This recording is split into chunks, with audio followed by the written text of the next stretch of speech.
It'll be like that. Yeah. Right, mate. Right, let's Right, we are live. Let's check if we are live. Are we live, Dave? I think we're live, mate. Yeah, why not? Why not? Let's have a look. Let's have a look. Well, yeah, at least you look alive. Let's just check before we start seeing some numbers. Mate. I've had the pop up, mate. We're live. We're live. Nice, great stuff. Right, yeah. If you're joining us, do say hello. As always, little namaste or a little hello. Namaste, Mark. I hope you're well. I know you're isolated at the moment. Ramona, how we doing? James, Mark. Yeah, give us a thumbs up, guys. Many thumbs up as you can. I can't see anything.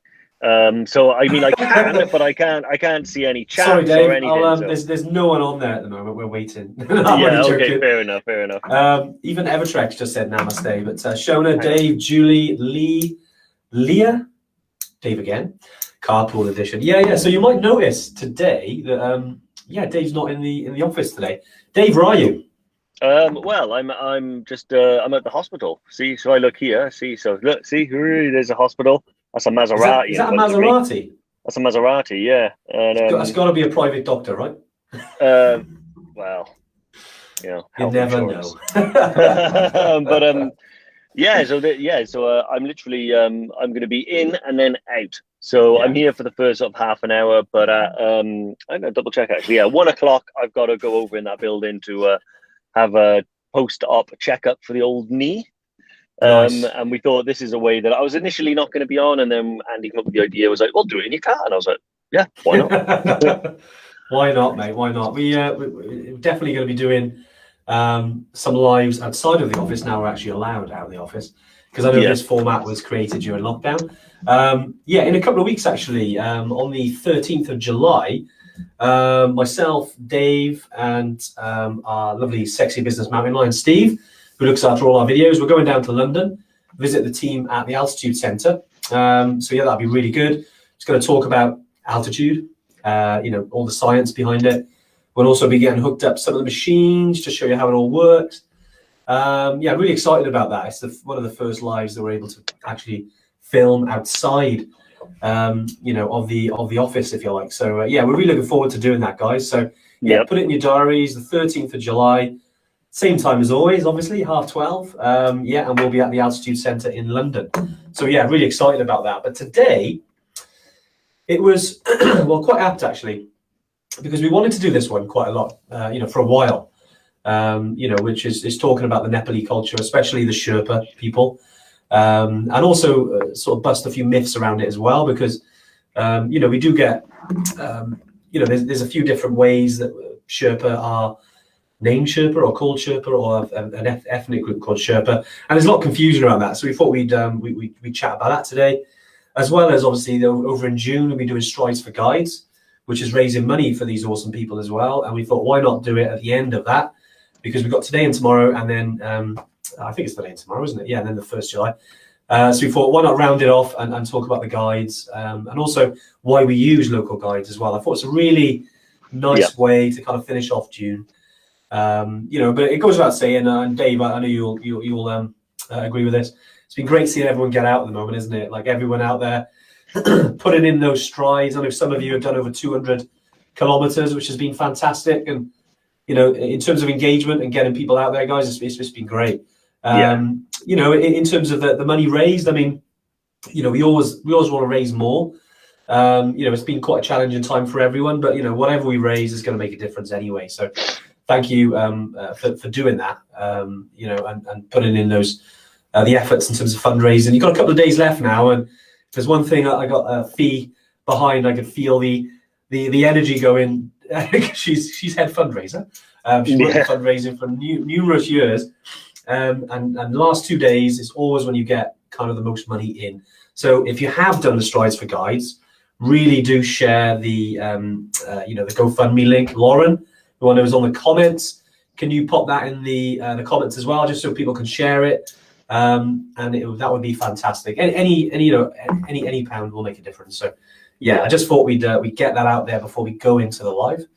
But Dave, should we go in, get on into? Yeah, why not? Yeah, so yeah, it's an interesting one today, Yeah. and you know, we know that a lot of you guys as well, like particularly the regulars, will know some of this, but there's a huge proportion of people that listen to these, you know, afterwards on YouTube and stuff like that. They may not be aware of some of the you know, the subtle difference, colloquialisms around wording and things like that about sort of, you know, the teams that get us to the Himalaya and get us to base camp and get us up those mountains. And I think, well, you know, right off the bat, well, you know, one of the things that often gets said, and most of my friends, when, you know, I talk to them, they, you know, they're not strictly involved in adventure travel, will always say this, you know, oh, when we're going up, so we got the guide, and then how many Sherpas carry the bags and stuff like that, and how many Sherpas do this, and what they mean is porters, but Sherpa has actually become a bit of a byword for porter, because traditionally it was the Sherpa people that lived in the mountains, in the high regions of the Himalaya, that would be doing those types of jobs. So initially, you know, they would refer to them as Sherpas because they were Sherpas.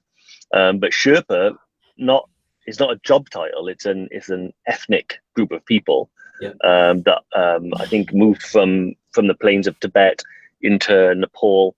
They're Buddhist and they live in the high areas of the mountains, and because of that, they're incredibly suited for high altitude mountaineering and trekking. They've got you know, their bodies are far more efficient at carrying oxygen. They perform extremely well at high altitude, far better than any Westerner. So they were initially picked for those difficult jobs, and that's why a lot of the time now you know, some people still refer to porters as Sherpas. But actually, the majority of our porters are actually Nepalese. Now, they are all Nepali in terms of their citizenship, but the difference between someone who's sort of like Nepali in their heritage and Sherpa in their heritage is very different, because the Sherpas are not necessarily from Nepal. So that's why we say, and that's always and it's something that we've always found interesting. And one of the great things about going to the Himalaya and going to Nepal is that you will experience that type of thing. You know, when you arrive, all of our staff, by the way, all of the people that we use, all of the people that we support are all local. They're all Nepalese. So from the people that pick you up from the airport, to the climbing guides, the trekking guides, the people that fly the planes, everybody, the helicopter pilots, they're all Nepalese. You know, when we're almost, I would say, strict about that, and right, you know, that we want to make sure that we're as beneficial for those communities as we can be. We don't want to be seen as like someone that comes in and uses their natural you know, wonders for our own gain. You know, we want it to everybody to benefit, and that's right from the moment you get picked up in the airport to the family that serves you food in Gorakshep. You know, that there's they're all Dave, sorry to jump in, mate. I know we've like I said, they're all Nepalese, aren't they? But you know, especially that's one of the things we wanted to kind of you know, not tell people off because look, guys, you know, ultimately Sherpa is a word that can be used many times. You know, the Sherpa is a job title, and people like to be known as a Sherpa. But then you have the Sherpa ethnic group that are kind of like, whoa, wait a sec, we're Sherpa. So it can be a little bit of an issue in Nepal. But I think it's important to remember, you know, all these wonderful people, you know, whatever their ethnic group at the moment in Nepal, are having a hell of a hard time right now. And certainly for us, I mean, this is one of the reasons, you know, we talk about them so much, because, you know, I mean, for us, I mean, we haven't, you know, we regularly catch up with our team in Kathmandu, you know, but we don't really speak to many of the guides. You know, we kind of, you know, we get the odd Facebook message and things like that, but actually just to engage, like, you know, Zoom call, things like that, we don't see the guides that often. You know, but we're speaking to news a lot, especially in Nepal now. I know we obviously got other countries which we operate in, which, you know, and they're all important to us. But because of where we come from, and Nepal was where it started, that's why, I mean, for us, it's always been, you know, our bread and butter and our first place we wanted to help. You know, whether you're a Sherpa, whether you're a Gurung, a Tamang, you know, just thinking of all our guides' names, you know, they're all amazing people. But yeah, so when it comes to the Sherpa, I highly recommend you watch the documentary as well called Sherpa, which is fantastic, isn't it, Dave? I know we've I've watched it a couple of times, and I think it was filmed. It was filmed in 2014 when there was a big sort of avalanche and serac collapse that went through the Khumbu Icefall, and sadly, a number of Sherpa and a number of the porters as well, who were basically climbing and taking equipment up through the Khumbu Icefall, sadly passed away. But there were a couple of guys who survived, and it's a shame actually, because it'd be great to have Dower on here. But Dower, who was basically, he's a good friend of ours. I say he's not a guide of ours. Used to guide with us, but now he's busy with his. He sells a lot of hats these days, but he's set up a company called Dower Gear, and he's doing very well for himself. And he's such a nice guy, great guide as well. But he was actually caught in that avalanche, just survived. And one of about 3 people, wasn't it? One of 3 Sherpa that survived, and was 3 people. Severely injured in it, and ended up in a crevasse, I think, didn't it? And they had to like rescue him from it. But yeah, it's an amazing story, and you're right about the documentary. It's a bit of a polarizing documentary because there's a lot of different views, and there was some language there as well that isn't, that was used that wasn't particularly what we would like to hear. And that's partly the reason why we want to do stuff like this as well, is to just kind of, again, be part of that positivity bandwagon, which is recognizing these people for who they are and what they've done, and putting them on a pedestal really. That's one of the things we wanted to talk about, was, again, the confusion behind, Sherpa and stuff like that. So when we're talking, and we're talking in the office and talking to our team in Nepal, when we refer to Sherpa, we're talking specifically about the Sherpa people. Otherwise, we refer to people as they're like, how many porters have we got and stuff like that. But yeah, it's amazing. And I was saying one of the other things as well, which I really wanted to highlight about the cultural aspect of Nepal. One of the things that I was really pleased about, and something that I think we could perhaps take a lesson from, is the majority of the Nepalese people are Hindu.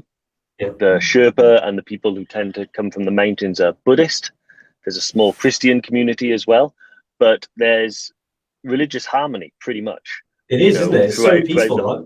Yeah, throughout the whole region. So, and there's a mutual respect, and there's even grey areas where the Hinduism and Buddhism kind of mix in certain cultures and in certain regions. And one of the things that you'll see about that is the monkey temple, which is, I love that place. It's a Buddhist temple, but it's also got areas of Hindu worship as well that'll be happening. And it's like that all over Nepal, and it's amazing to see. You've got these 2 cultures completely separate from each other, but yet worshipping alongside each other and offering that mutual respect, and also learning from the other's culture as well, and not being terribly dogmatic about what you believe. Although they do have a religion, they take inspiration from all aspects of their community. And I really, really love that. And that's one of the things you guys will experience when you go there as well. You'll from the time I say you get picked to the airport to the time you drop back at the airport, like Nepal's got something like 300 different subcultures, each with their own dialects and languages. The Sherpa community being one aspect of that. So you'll come into contact with all of these people, and they're different, and so much learning. And that's why we say get into base camp is so much more than go into base camp.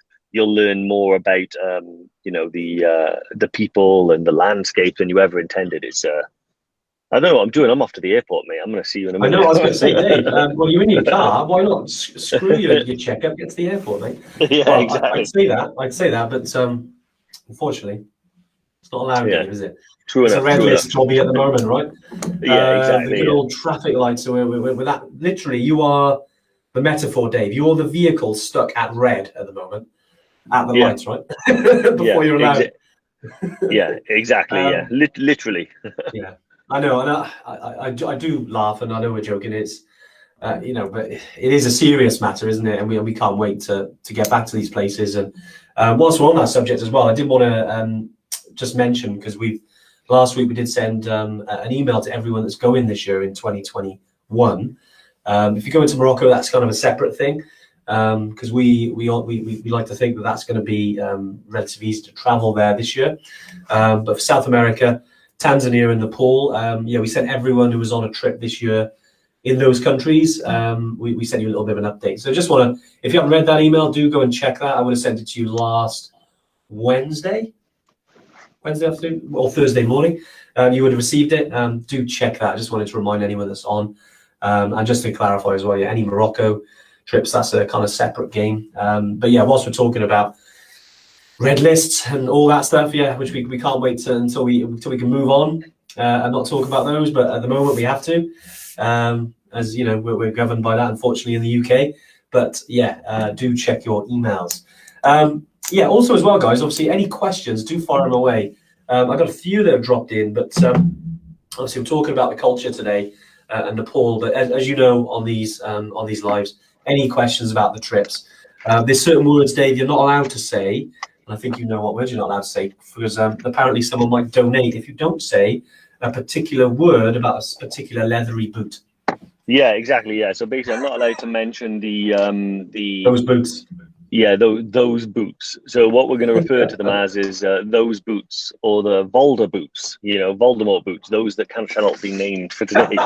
So I wonder where you were going out there. That's brilliant. Yeah. Yeah. You see what I mean? Yeah. Named. Yeah, I'll be honest, I've seen about 2 Harry Potter movies, and that's the only thing that I know about them, is that you can't mention his name.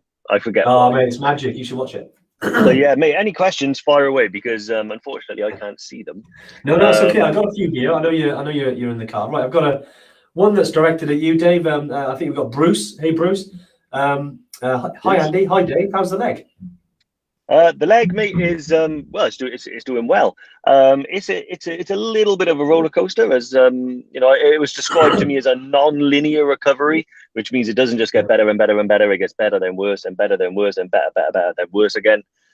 So yeah, I'm doing little video diaries. So I've got one due to do today as well. You know, which I'm going to be putting out there as well, so people can kind of you know, watch that and maybe glean a golden nugget.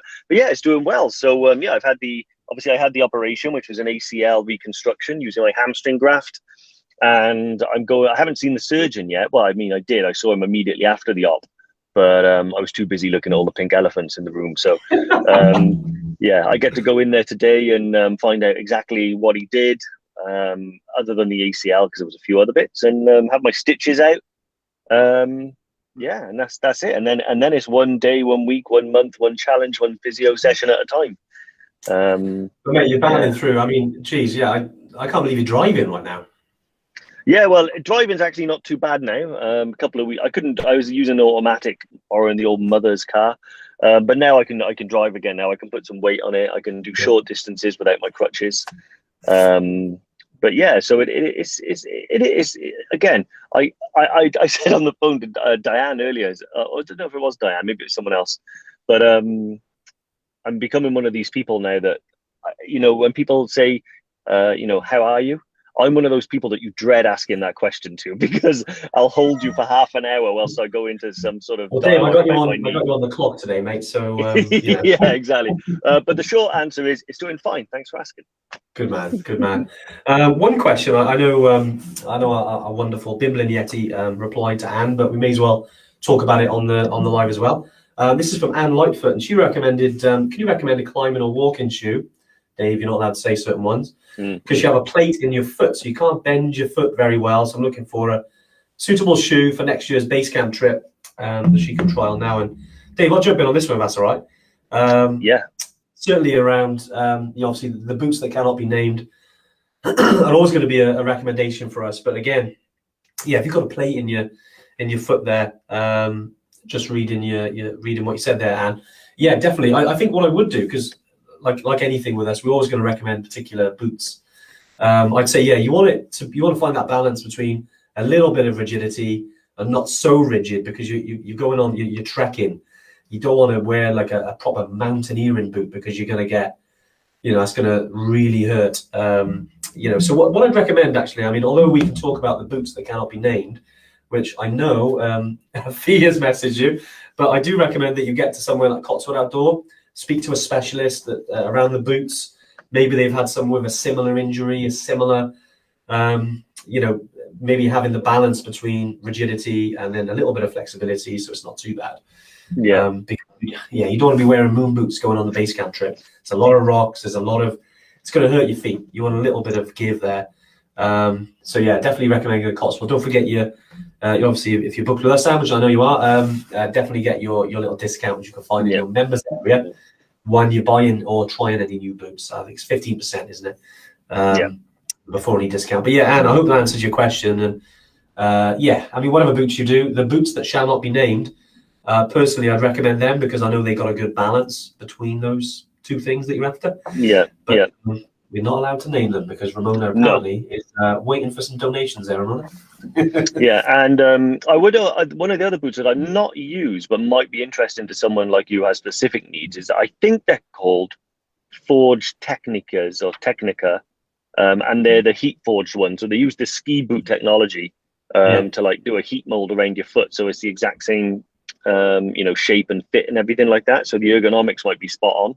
That might be the other thing that you can do is buy whatever boots you want, then get an orthotic, a custom orthotic made to insert into the boot, and that might actually make a big difference as well. So yeah, like Andy said, seek the advice is probably the best bet specific to your condition, because and also I would probably say have some backup as well. So maybe if you do bring boots but you're not 100% sure about them, then have maybe some like trekking shoes, some approach shoes. We always recommend boots as well, but maybe the other thing might be you might need more flexibility. We don't know, but yeah, try those Forged Technicas as well. I think they're expensive, but I'd be interested. I think someone's tried them. I don't know whether it was Mark EV or David McAnor or was it David McAnor or some, I can't remember. Someone on here anyway has mentioned them before. Yeah, it might have been Mark EV. Well, orthotics are really good. I mean, any boot you do have, and to chuck those things in there, will make a difference. I think that the boots that shall not be named, I've used. I took the original sole out, insole, chucked another one in, which I think was a Superfeet, which was Superfeet Trailblazer. Yeah, they're great. That, again, that's the balance. I highly recommend them. I think about £22 on Amazon. Similar sort of price across all the outdoor places, but yeah, definitely get one of those, just because they're really worth the money, which I know exact words I stole from James. So thanks, James. It wasn't Marky V, no, but it was probably Dave. You chat to a lot of people, mate. You never know if it is you. Yeah, I remember there was a time a few years ago, like 3 years ago, when I knew every single customer by name. Now, you still do, Dave? Oh well, I still know a lot of you by name, yeah, but it's getting harder and harder because we keep adding more, which Well, and we're start running trips, right? Yeah, but we're very lucky that the old customers, they don't go away either; they stay, which we're very proud and happy for. But it is an exercise in memory. But Well, Dave, I got you for 6 more minutes, so we're going to crack on with a couple more questions before you leg it, my friend. Right, we did get, I think it was John from Brecon. We love John from Brecon. How much should we tip on trips? I presume John's mentioned in the base camp trip. Yeah, so generally speaking, so there's no set amount for tipping. If you want a general guideline, I usually say about 10% of the whole trip cost. So if you're going on Everest base camp and it's 1,700 for the trip, I would tip about £170 at the end of it. Which is a generous amount to give to those people. Yeah, but I know a very generous amount. So so we always say give as generously as you can. 10% is your guide, but obviously we're not asking anyone to go into their overdraft or borrow money in order to do gym. Just give as generously as you can afford. And I always say that by the end of the trip, you'll know how much they deserve, because at the beginning of the trip, you're not sure where the value goes. By the end of the trip, you'll know that those guys are really the backbone of every expedition that we do, and without them, hardly anyone would ever reach there. There is a really, really interesting documentary, and I really annoyed myself that I forgot. It's only a short documentary. I think it's about half an hour long, where one person, an American, actually did an Everest base camp trip as a porter. He must have been in Nepal for a while because he could speak Nepali, but he actually did it as a porter, and it really shines a lot. Is it called The Porter? Is it? Yeah. Maybe Lauren can frantically find it. I think maybe even Fee recommended it to me. Anyway, we'll put it out there. If you haven't seen it, do watch it. It really does shine a light on the behind the scenes life of an Everest base camp porter and what they have to carry, how they live, what they do. And when people watch that, the sentiment was, wow, they really deserve their tips, and their tips is what they live on. You know, we pay our guys, you know, really well, and we look after them, but it's a tip-based industry. That's how it works, and all of that money is just that goes directly to them, their families, and yeah. So use 10% as a guide, and then make, you know, see how that falls into your comfort zone. Yeah, nice. And whilst we've been talking about, you know, the cultural aspects of obviously Sherpa and Nepal, when it comes to tips as well, it is kind of culturally expected. I know from the UK, you know, we're kind of used to tipping as like an added, you know, only if they go above and beyond, or if they've done awesome or at a restaurant. I think, yeah, it's definitely worth. And I know a lot of people. I know a lot of you EverTrekkers who have been on our trips, and some of you haven't yet. But certainly, it's one of those feel-good things, you know.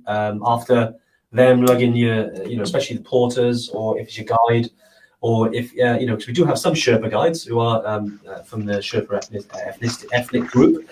Get my words out, and they, you know, obviously it's a big part of their earnings during the seasons that we're running trips. But you know, we're fingers crossed, but we can do that sooner rather than later, guys. As always, definitely keep the questions coming, because it's just going to be me soon, because Dave's going to go. I want some questions to ask. Otherwise, I'll just be here going, hello. But now, obviously, we can talk all day. But Dave, what else have we got? We've been told we're I think someone's playing bingo here, but what about the word Yeti? What's the cultural aspects of a Yeti, Dave? What would you say? The cultural aspects of a Yeti, I would say they're quite large. I've heard they're quite smelly.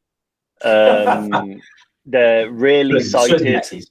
Yeah, really sighted. Yeah. And yeah, I think the Yeti culture, I think it's a rather unique culture. There aren't many things that you can go wrong with. There's no initial faux pas. They're very sort of, you know, you can do what you like with them. But I will say that when one is fasting, to just not approach it. It's quite grumpy. You're not fasting, Davey?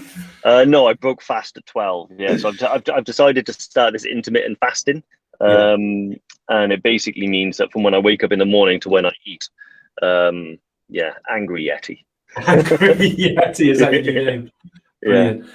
Yeah, just before you go as well, I know we've obviously we covered a couple of things already, but I just want to mention around sort of water, and I think last week, Mike, was it last week? Yeah, we were discussing water to go in our bottles.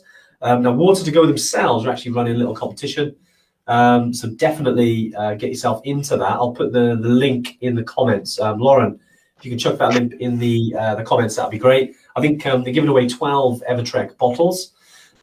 Be great if you got involved. Hanging on the wall. I knew you could do that. Sorry, and I couldn't help it.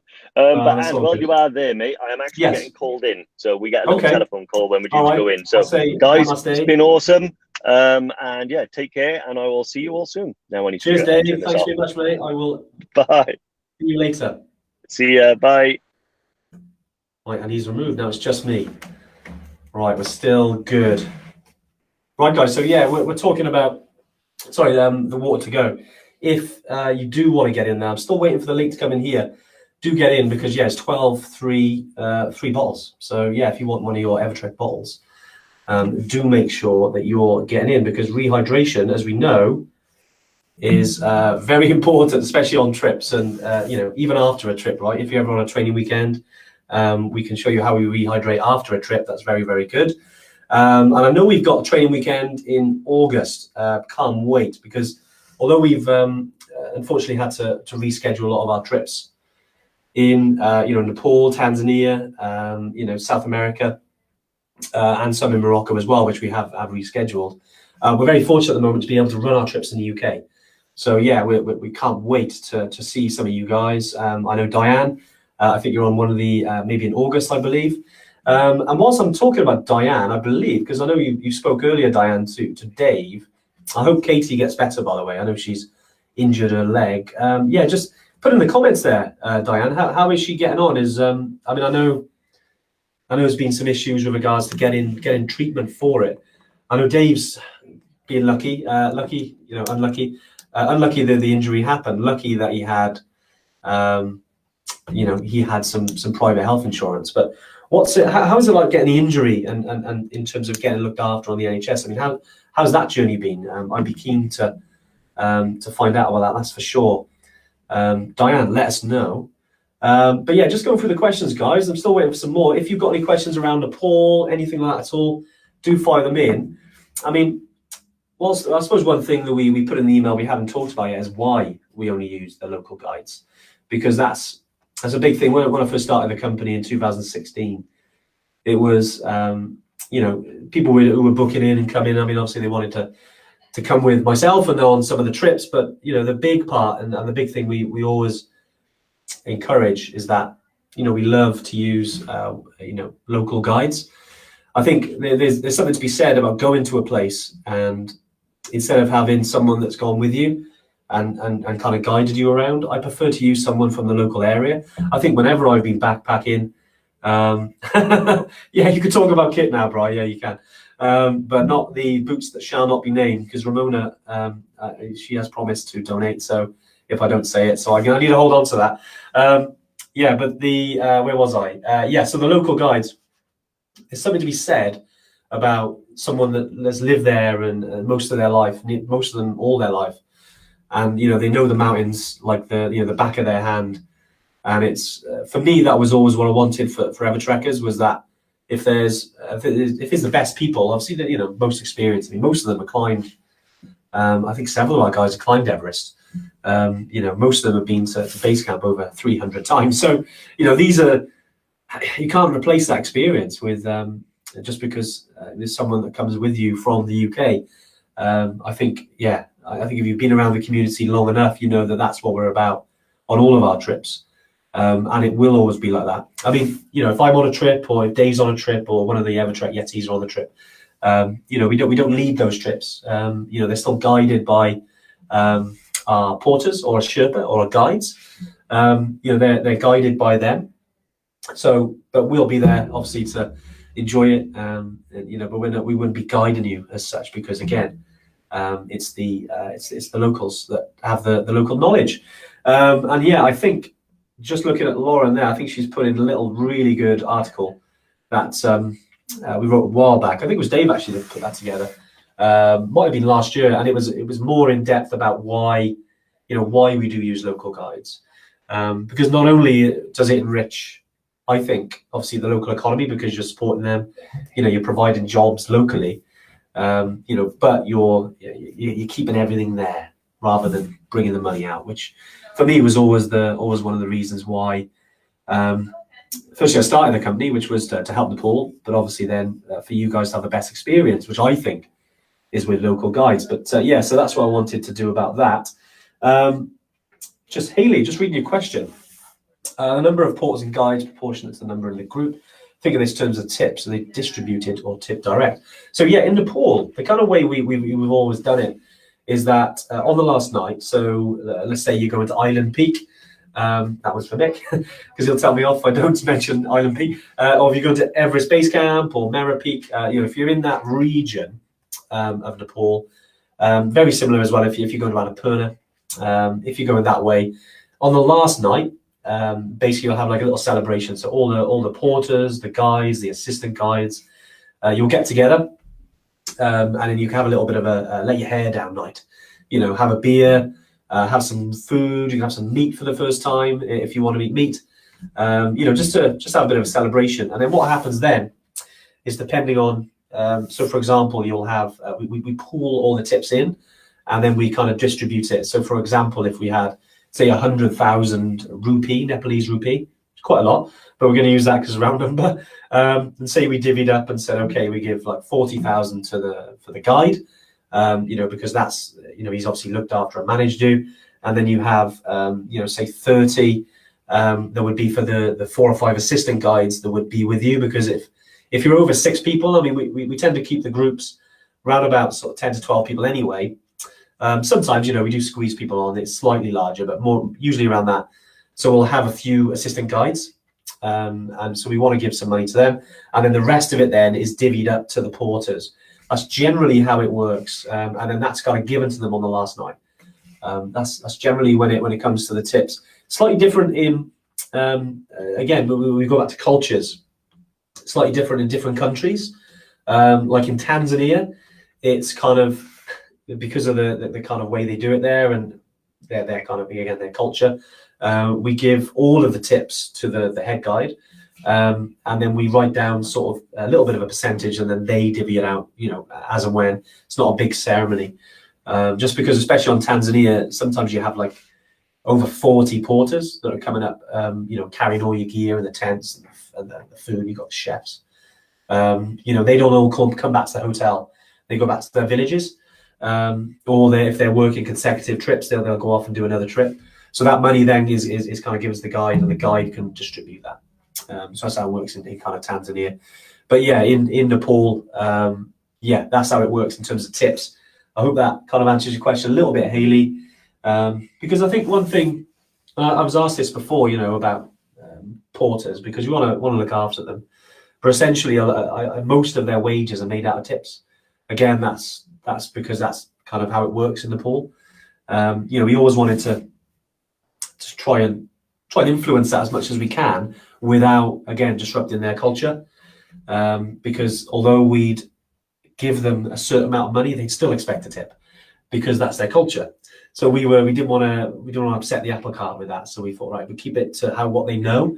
And then by doing this sort of stuff and saying, okay, guys, if you give like 10%, as Dave said, if you're going on trip to base camp, it's about 150, 170 pounds.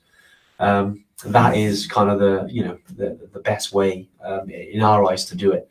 And I always like to think that you don't want to be surprised by anything.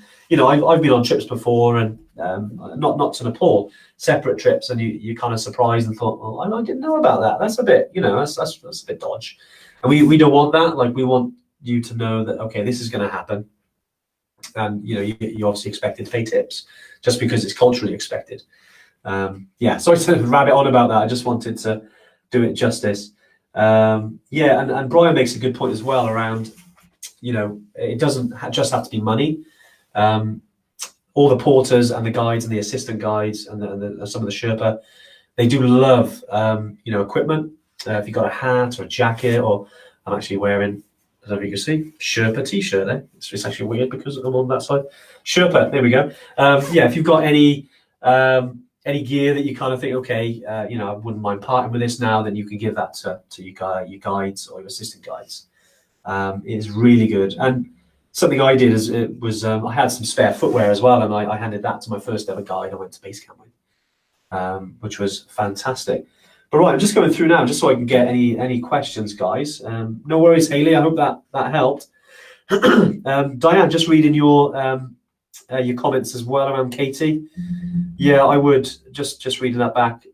I think you're always going to get pushback on whether you need it, because and this isn't a personal experience. I'm just going on what Dave has told me, and a lot of other people, is that definitely push back and say, look, man, I need this to be as good as it can be because of your active lifestyle.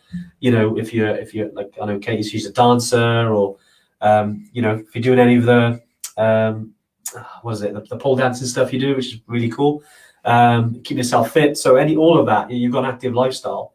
You need to get your leg back into a condition. You want to be able to keep that lifestyle up. So yeah, 100%. I'd push back on it and say, look, we need this as soon as you can. Joel Palmer. Joel, Andy, has anyone been to EBC and just didn't get it? As in the scenery, hard work? I think, I suppose didn't get it in terms of didn't understand it, Joel. Is that what you mean? So, yeah, you do get some people that go there. Very rare. I mean, this is very rare. I'm talking less than 0.5% of people, maybe even less. Just thinking over the last 5 years, if there's anyone that stand out. I think we had a couple of people who were, I'd say, borderline racist, but they were, unfortunately, and they certainly didn't get it. To the point that when we dropped them off to the airport, they were kicking the taxi, which wasn't great. But this is like the complete, I wasn't happy about that at all, and they'll never come on an EverTrek trip again. But it was, unfortunately in life, you get your good people and you get your bad people. You get your people who go there for certain reasons, and you get your people who go over there for what I would say probably reasons that are more like the EverTrek community that we know. And I think definitely, you do get some people who just don't get it, and they go out there with the kind of mindset that it's what's the word? I want to do it justice, but essentially, yeah, they don't get the different things like I suppose one example was I remember a guy actually shouted at a Sherpa once, and I was like, whoa, and I kind of pulled him aside. Luckily, I was there then, and I pulled him aside and had a word and said, look, you can't do that, mate. You don't do that here, and we're not going to tolerate that. Because yeah, you kind of you treat people with respect, and I think that goes both ways. And yeah, if you start shouting at a Sherpa, I think he was suffering with some altitude issues, wasn't feeling great, but still, you don't take that out on anyone. So yeah, we weren't having that. But so you do get some people, who don't get it. But look, I'm preaching the converted here, because if you're on this live, you're definitely you're definitely the people that will get it. 100%. So very limited people there, but good question, Joel. I mean, I speak to all different people. They go to to these places for different reasons. I think, yeah, I know, Joel. I know it's kicking taxis is bad, isn't it? I didn't pay for it either, which was a bit of a no. I didn't pay for their hotel, so yeah. Anyway, that's a story for another day. But that's unfortunately part of the journey. But yeah, when it comes to just trying to catch up where I was. Yeah, so when you've got the reasons that people go there, I think a lot. I mean, the reason I wanted to go there was, wanted to prove that, because I got asthma, was to prove that physically I could make it, and I realized, okay, I'm actually pretty good at altitude. And although it was difficult, I've kind of always been one of those people that likes that challenge, and I think a lot of you are. If you like a challenge, you like pushing yourself, then you share those same values, and that's why you got it. Some people go there, to maybe remember a loved one, to do it for them. Some people go there to raise money for charity. Some people want to just go there just to tick it off the list and get it done. But I think whatever reason you go out there for, the things you'll get out of it would be different. You'll go over there and you'll realize that, and I think we've said this loads of times, is that, you realize that the friendliness of the Sherpa people, the friendliness of the Nepalese people, what the lengths they will go to look after you, to make you feel comfortable. Then also the people you meet in your group. I mean, the other day, I was chatting to two of our EverTrekkers who met on a training weekend and then went to Everest Base Camp together, and now they're getting engaged. And I was like, that's fantastic, just to see a couple of EverTrekkers. So, they didn't know that. They went there just to kind of challenge themselves, and next thing you know, they're together, and it was fantastic. I know Ali was chatting to them on Zoom, just to hear a little bit more about their story, and it was certainly it was something that I was very proud of them, because that's also a big part of it, is meeting the people you get to. You never know you're going to meet. I used to call it, my backpacking days, friends to be discovered, because there are. You go on these trips, there's plenty of friends out there to be discovered, and you don't know about that. And then it comes to the, one of the big things, which is around the views. I mean, geez, when you're walking through the Khumbu Valley, and then you've got Everest there, and you've got, Amada Blam, and you've got all these amazing mountains, and you're like, wow, I feel so small. You realize the power of nature and landscape. I mean, that leaves its mark on you, that's for sure. When you're up there, and also the achievement. I think when you get up there and once you achieve it, and then afterwards you're sitting down, maybe at home, like several days later, with a cup of tea and your feet up or whatever, and you're chilling, maybe even watching Netflix, and it'll pop in your head. You'll be like, shit, I actually did something amazing. What else can I achieve? What else can I do? And yeah, that. So when it comes to people who don't get it, and why people do it, I think, yeah, you just got to go over there with an open mind, enjoy it, and you'll have an amazing time, and maybe it'll drag you back. Mick's obviously coming back with us to do Island Peak when we can get back there, Mick. But yeah, and I know we can't wait to get back out there, and obviously he's been to base camp now wants to climb Island Peak. And again, for maybe different reasons the first time, but I know he's gonna have an awesome time with us, as long as he keeps hydrated, of course. Isn't that right, Mick? But right, yeah, got some more questions, guys. Sorry, I know I was jabbering on. David Carpenter, I knew he'd pop a question because I know he's there getting looked at, but he will see. He's trying to test me. Any recommendation on boots for an injured trekker? For you, Dave? No, I haven't got any recommendations for you other than use your those flip flops that you wear, Dave. I'm sure they'd be fine for you, man. And Haley has asked another question, which is also a good one. Any other cultural considerations? Overly excitable to make it to base camp, want to hug the guide? Yeah, certainly. I mean, if you've ever been, where do I start? So yeah, in Asia, there's a lot of different cultures, lots of different religions. Sliders, yes, they are called sliders. And there's certain things that you're always told, okay, don't do this, don't do that. Like in Thailand, for instance, they always recommend don't point your feet at people, don't touch the head, because it's kind of classed as like the sacred part of the body. So it's that's kind of how it is in Thailand. I'd say it's a little bit different in Nepal. Honestly, they don't mind a hug, a high five. I think it's just about being nice. Sometimes you can sort of, when it comes to the older generation, saying the old namaste is certainly a certain welcome that you give someone, and also it's namaste is goodbye as well. So it's a nice little hello and goodbye that is nice to you. You can say damnibat, which is like thank you. So yeah, if you're out there and you get some food, you can say damnibat, always something to say. In terms of culture, I mean, when you're in a monastery, I think from anyone's perspective, you've got to cover the shoulders. If you're in a monastery, always worth remembering that. And also, don't point your feet at the Buddha. So when you go into a monastery, all monasteries usually have like a gigantic Buddha, which is like the central piece of the monastery. So you don't want to be pointing any feet towards that. And again, it's about kind of, keeping the, no loud noises essentially, because they'll be praying and they'll be doing their mantras. Fantastic places though, monasteries, honestly. So if you ever want to chill out for 10 minutes and just gather your thoughts, go to a monastery in Nepal and just sit there cross-legged with your eyes open and your ears open and just take it all in. It's pretty cool. I can't wait to get back.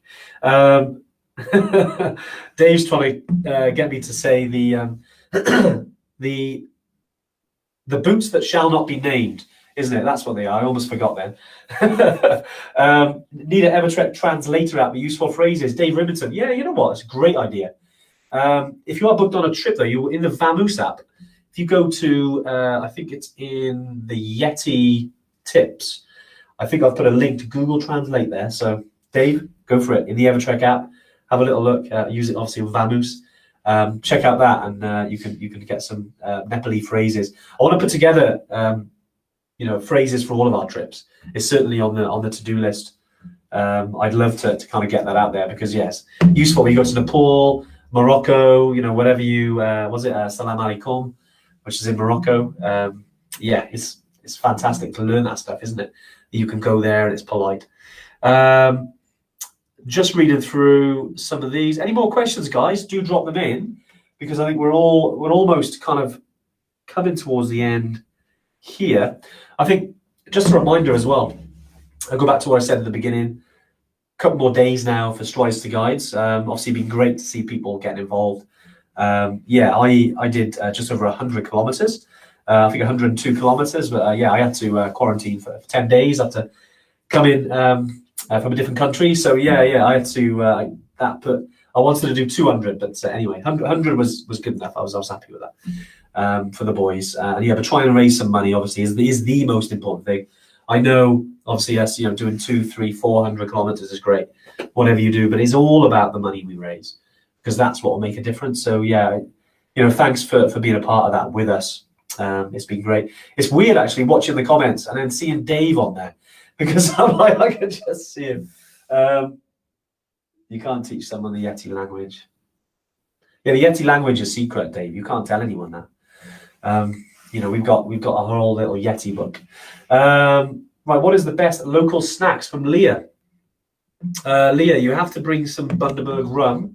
That is, you must bring that along with you. No, only joking, Leah. And Leah, I have to say, Leah, thanks so much. You're one of our EverTrekkers that's the furthest away from us, and we get so many gifts. This is great. Penny loves that koala you sent her, by the way. She absolutely loves it. Every time we're in the office, she is tearing the koala to pieces. It's a toy, so we're okay with that. But she absolutely loves it. But thanks so much. Your coasters are in the room next door. We had so over the last week or so, we actually had some guests on our podcast, which will be releasing very soon. One was a lady called Paula Power, part of the first female team to reach the North Pole in 1997. And okay. Anyway, she was great to have on the podcast. We'll be putting that out hopefully next week now. We'll get that out. And then we also had a gentleman called Paul Foch, who is, he's like an ultra marathon runner. He does a lot of big challenges, and is a really interesting guy. So I thought it'd be great to have him in just to share his story, as well as Paula shared her story, which was awesome. Why she got involved with it. But when it comes to one of the reasons why we take on challenges, some of the things we can learn from it. When to turn back was a good one. I don't want to spoil it because you have to listen to the episode. But it doesn't always go to plan. And that's Paul. He's had to pull out of events. He's had bad things happen. But the things he learned from that and the lessons then he can glean from that for future adventures, I think was really valuable. And more than anything, and this is 3 people now who we've interviewed on the podcast, is actually realizing that these are just, I hope they don't mind me saying this, but just ordinary people essentially doing extraordinary things. And it just goes to show that it doesn't matter where you come from or what you do for a living or whatever it is, you can do whatever you want to do in life. Especially when it comes to challenges. In my opinion, that's I agree with that. And I think, it just goes to show that when all of you guys, you go on these trips, you're doing amazing things.